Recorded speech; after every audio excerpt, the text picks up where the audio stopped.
Setelah 4 tahun absen, pemerintah Kota Langsa akhirnya mengadakan pawai alegoris atau karnaval baju adat daerah yang sebelumnya sempat tidak terlaksana karena pandemi COVID-19. Pawai kali ini disambut dengan meriah oleh masyarakat dan diikuti hampir dari seluruh sekolah yang ada di Kota Langsa dari tingkat SD, MIN, SMP, MTS, hingga SMA dan MAN. PJ Wali Kota Langsa Said Mahdum Majid mengatakan pawai alegoris ini memang digelar sangat meriah karena sempat absen saat COVID-19.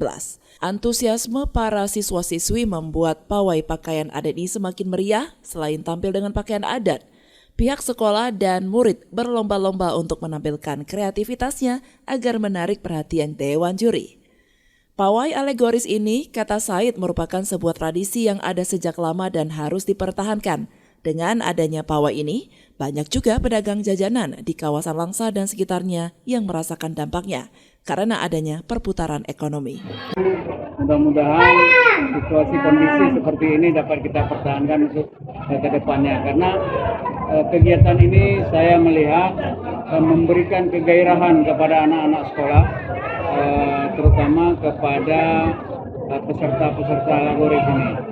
Ini sepertinya satu tradisi yang dari zaman dahulu perlu dipertahankan.